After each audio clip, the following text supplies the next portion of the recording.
And our next speaker is Dr. Katherine Backman. She's an occupational therapist who is also a professor of occupational science and occupational therapy at the University of British Columbia. Dr. Backman is interested in reducing the impact of arthritis on everyday activities and evaluating the outcome of occupational therapy and rehabilitation interventions on roles like parenting and employment. Dr. Backman will be discussing how a person can measure treatment success and control their disease so they can do the activities that matter most to them. Please welcome Dr. Katherine Backman. I'm pleased to be here at another great ROAR event and welcome everybody who's joining us online. Twitter's not quite as active as it has been sometimes, so if you've been holding back on those tweets, start sharing some of your impressions.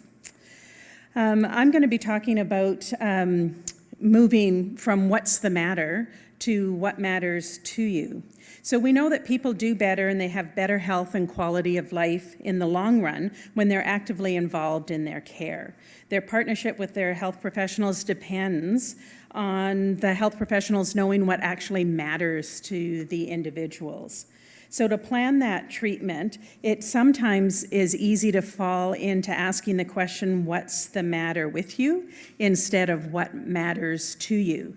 In order to come to a shared or joint goal, we want to know what it is that matters to the individual. And this is going to change, so it is kind of a moving target. So it's going to be different at different stages of your life, and it's going to be different for different people because we all have various priorities. So people talk about in the arthritis world, particularly with inflammatory types of arthritis, about this concept called treat to target. And the reason we talk about treat to target is we want to be able to evaluate whether or not interventions are working. Is this treatment working for you? So in rheumatoid arthritis, having this goal, this target, and measuring whether or not it's achieved is how decisions are made between healthcare providers and patients. And in rheumatoid arthritis, the treat to target, the goal is remission. We can't cure rheumatoid arthritis, but we can control the symptoms and signs of the disease. And when they're fully controlled, that's called remission. And that the remission is defined as an absence of signs and symptoms. So for example, no presence of inflammation, or sometimes we might settle for very low levels of disease activity. Other treatments and actions that you take can also help improve the outcomes in arthritis. And this was mentioned a little bit earlier in some of the earlier talks, that we really need to understand patient-reported outcomes. So what is it that's important to individuals in defining what that target actually is? So in order to better define that target, instead of just talking about the amount of inflammation or the number of joints affected or some of these medical or physiological indicators of disease, we want to also ask people what matters to you. So here are some things that matter to different people. Their jobs. It's important for many people to be employed, being able to play with your children, being able to play with your friends, leisure activities, caring for others, dancing, walking, even very simple taken for granted activities like brushing your teeth. All of these can be affected by arthritis, and the research shows a fair amount of evidence of the impact of arthritis on everyday activities. So what's the patient perspective on remission? Well, an earlier study done with patients, asking them how they would define remission, overlaps with health professionals' perspective of remission in terms of symptoms being greatly reduced or gone altogether. But they also talk about two other things. They want the impact of the arthritis on daily life to be minimized. And the way they define that is saying they want to be able to do the activities that are valued or important to them. They want to have a positive mood, not a negative mood. So you want to be happy, cheerful. feeling well instead of feeling a little bit down or blue, and able to cope with the challenges that life throws you along the way. So they're talking about a return to normality, including work, family roles, leisure, social activities, the things that are important to them and that are defined, that can't defined by them, but are sometimes disrupted. So the research, as well as just plain old common sense, sometimes I think we don't need research to confirm some of these things, would tell us that a person-centered or a patient-centered approach moves the question from what's the matter with you to what matters to you. So treat to target then would ask, can you do the things you need and want to do? So it's really important to be able to target some of those physiological changes. So it is important to reduce signs and symptoms, so like inflammation, pain. But we also want, in the meantime, people also have to get on with their lives. So we want to know if people can do what's important to them. So if the answer to the question, can you do the things you need and want to do, is no, then we haven't achieved the target. And so in identifying what it is that we want to achieve in treating arthritis, there needs to be a good conversation about what it is that, what the goal is from that patient perspective. This is important to understand from a historical or timeline perspective, because we know from over 2, maybe 3 decades of research that the ways that arthritis affects daily lives leads to first uncertainty, and people can't predict what's going to happen as a result of their arthritis, that they do experience disruptions, and then they need to learn to live with arthritis, which is a process of discovering different strategies or establishing new patterns of everyday life, and people can become experts or masters in managing their arthritis in ways that are satisfying to them and help them do important activities. These bullet points listed here are from a study done in 1995. What's important to recognize is that here we are 20, 30 years later, and studies done at Arthritis Research Canada and by other researchers are still showing the same types of things. So this study that was centered here in Vancouver showed that women's experiences living with early rheumatoid arthritis led to 4 main ideas: that they expressed uncertainties about what was happening on a day-to-day basis, they reported the kinds of activity disruptions that they had, and then the way that they were learning to cope was learning strategies for doing things differently, and then they had to make adjustments related to their view of themselves and their place in the world. So this is just 2 examples related to leisure-oriented and work-oriented kinds of activities that people are engaged in that give you kind of an example of that. So from a leisure perspective, I have to find other things I like to replace the things that are fulfilling to me. I'm often excluded by the mere fact that I can no longer lift a bowling ball than fly to the moon. So the impact of the inflammatory arthritis on this woman was severely limiting some of her social and leisure-oriented activities. A second quote here, you have to face the fact you're not going back to that job. A year and a half later, I'm still going, how do I define myself? And that's been really hard. You're a lot more than your job description, but there's a huge part of you that is the job. So people trying to figure out where their identity is in the presence of arthritis. So we know a lot about the impact of the arthritis, and we know something about the adjustments that people are making. And the reason I say that this is important is that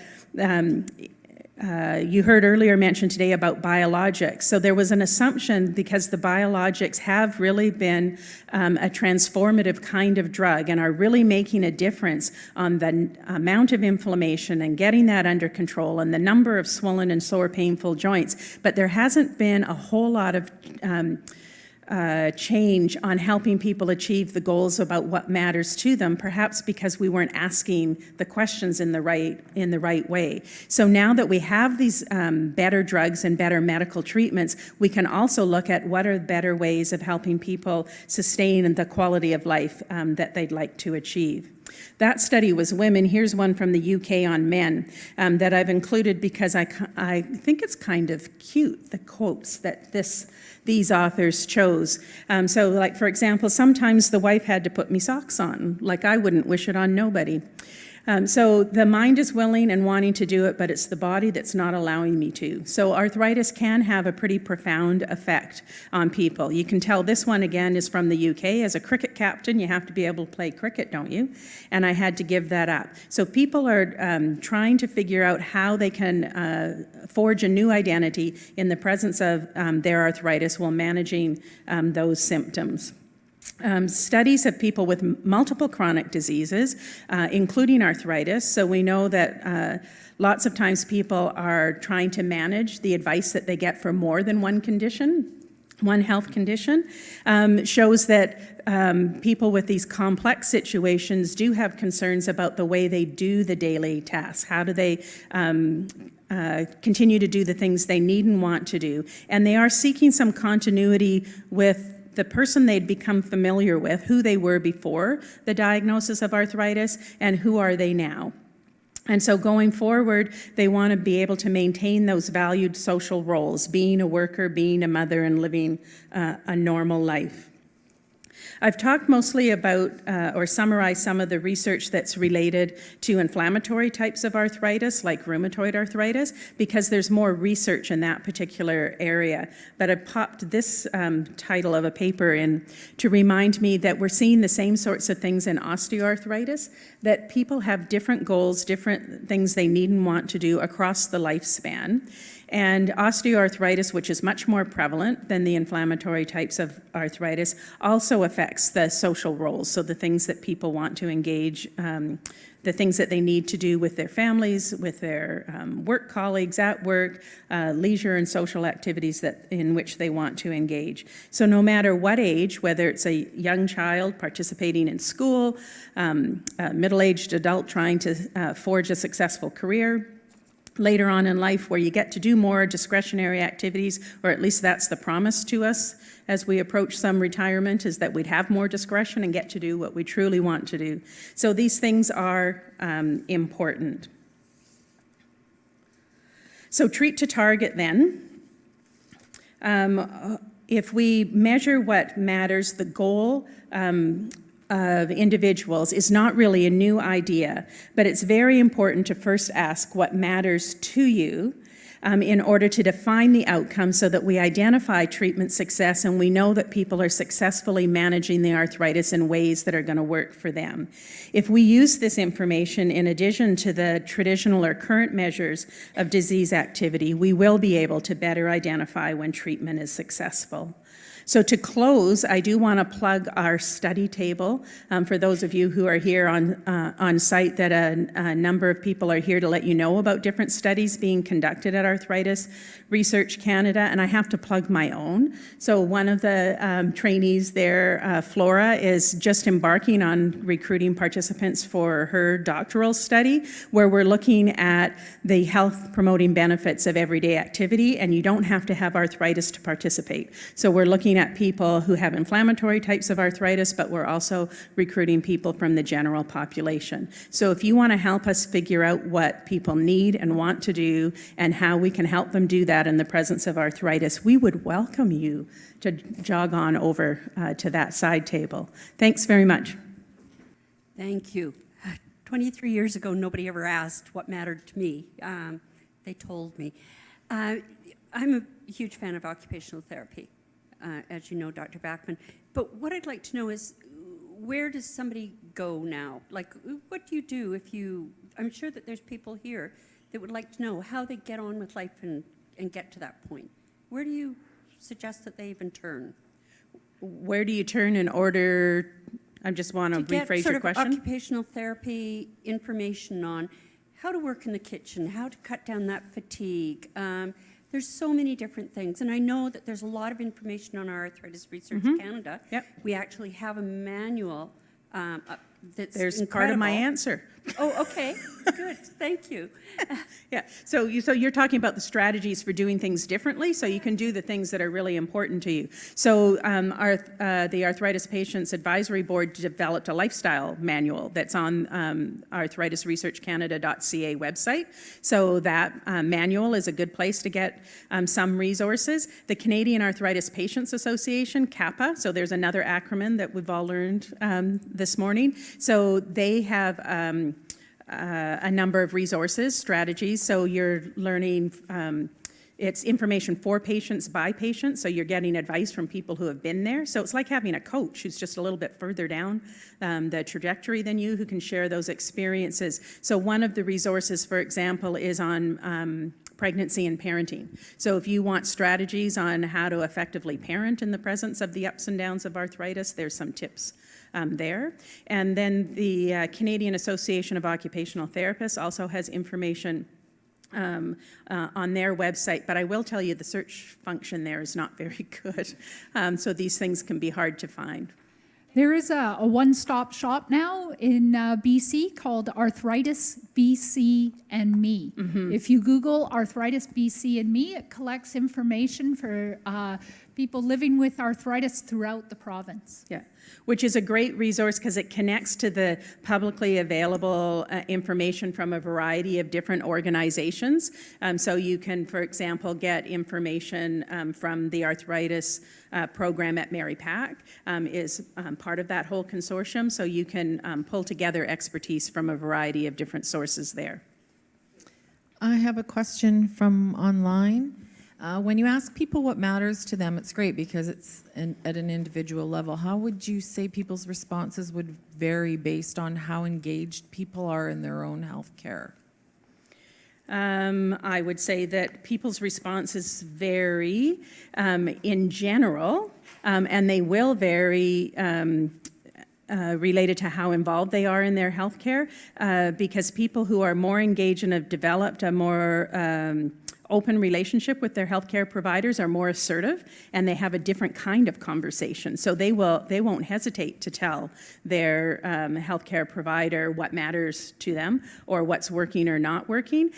People who are less engaged may be a little bit reticent to ask some questions, but they might also not know the questions to ask. So that's why some of these by patient, for patient resources can be really helpful, because some of them will suggest questions you should ask. So questions that you can, if you write the questions down ahead of time. So if you ask yourself what matters to you and answer that question, and you take that with you when you go to see a therapist or a physician, then you can engage in a conversation that may be more likely to help you.